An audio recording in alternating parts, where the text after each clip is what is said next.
In the last part, we saw that civilians surrendered to the Shia army. September 25th, there were big winds. Snow fell like cotton as they floated down with the air currents. The dungeon exit had been covered by snow, and the ancestral grave had long readied the white lanterns. The walking maidservants all wore plain white clothes, with white silk floating in the breeze and dust drifting through the air. In the hall there were no torches that were lit, and the only source of light was a long candle. In the ancestral hall, a long figure that sat in the darkness. There were many bottles of wine, some already empty and lying on its side. Placed on the small desk before him, the smell of alcohol wafted in the entire hall. He had never liked alcohol, yet he had drunk continuously and alone in this hall for 3 whole days. Silently sitting alone, he felt as though he could hear the rumbling of the drums, the sounds of blades clashing as the warriors lifted their blades and charged at each other, and the faint cries of the civilians calling for their homeland as blood flowed and covered into a river. It stained the majestic walls of Longin Pass, colored the grass of Yanbei, and washed away the last bit of emotions between him and her. He had not been drunk, he had been sober all along. As he visualized his thoughts, time had passed by in a flash. It was like a cruel hand that had submerged the memories and promises that they had made to each other. He looked up and saw the outfits that his family used to wear, that was hung up at the tall altar in the tomb towards the front.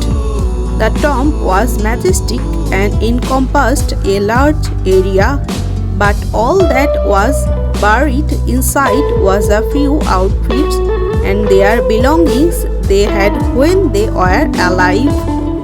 Their heads were still on display in the temple meant for sinners in Shia, while their bodies had probably been devoured by wild wolves amidst the chaos. He lifted his wine cup as the strong wine caused an intense burning sensation in his throat, which felt like burning charcoal.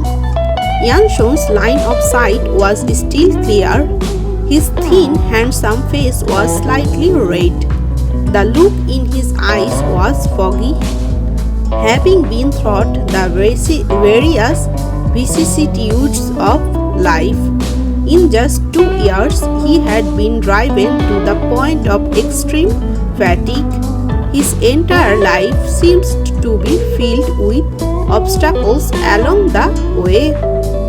Gradually, the people in his life left one by one towards different directions, although they had set off together on their journeys.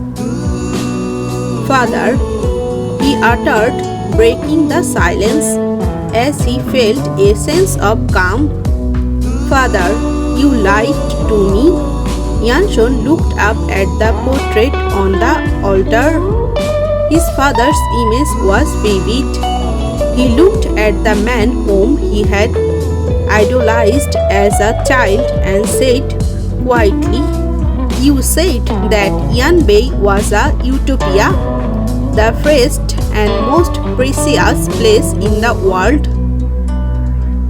You said that all you did was for the continuity of future generation, but you are wrong. You are utterly wrong. You destroyed Yanbei and yourself, along with the Yan family. During my 8 years in Zhenghuang, I survived all because of my trust in you and the dream that I harbored. However, when I go back to Yanbei, after going through so much, you did not know how disappointed I was. Yanshun was emotionless. The place was enveloped in silence. He looked quietly at the portrait of his father as he continued. There are walls everywhere. It's cold. However, you isolated yourself and built your own utopia amongst the cracks. Do you know how naive this was? Hence, the emperor could not tolerate you anymore. The world could not tolerate you anymore. Even your subordinates betrayed you because you are not powerful enough to complete even what the emperor could not. Father, I killed Mr. Wu and Lady Yu because they are still carrying out your last wishes. They become obstacle towards my progress. I gave them chances, but they did not treasure it. I killed Huan Huan because Datong wanted to appoint her as its new leader. As long as she was around, Datong would not die out. I killed your old subordinates because they are myopic, yet they still had such high positions. I killed many people. I am near to my dreams now. Yanshun looked up and downed another cup of wine. He refilled his cup and poured its contents out onto the floor as he muttered words by words. Father, I will not be like you. Yanshun stood upright as he turned to leave. The bottom of his outfit brushed against the floor, sweeping the dust up in the air. He was calm as he took small strides, each of them reflecting his determination. The candlelight shone on his body, forming a long shadow. The shrine of the warriors of Yanbei stood behind him, consisting of his parents, his brothers, his ancestors, the nation's loyal subjects, Master Wu, Lady Yu, Xiao He, Huan Huan, Bei Chang, Shi Rui, Ah Du, the leader of the Xiuli army who had sacrificed themselves while defending Bei Shao, like Wu Da Yu and Feng Ting. Many pairs of eyes seemed to stare at him as he walked out of the place step by step. As he left the place where all the dead souls resided, his steps were steady and did not carry any hint of remorse or hesitation. His eyes were pitch black as the cold winds welcomed him.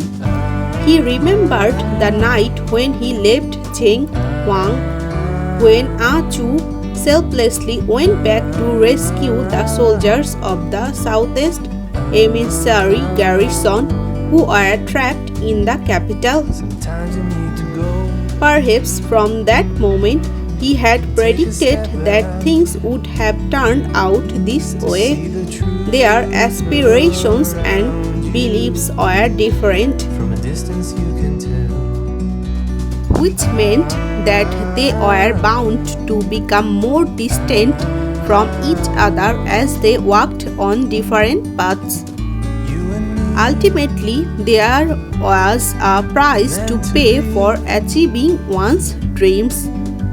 The price that he had paid was that he was no longer the man which she had envisioned. him to be. Stay with me to see the next part. Like, comment and subscribe. Thank you.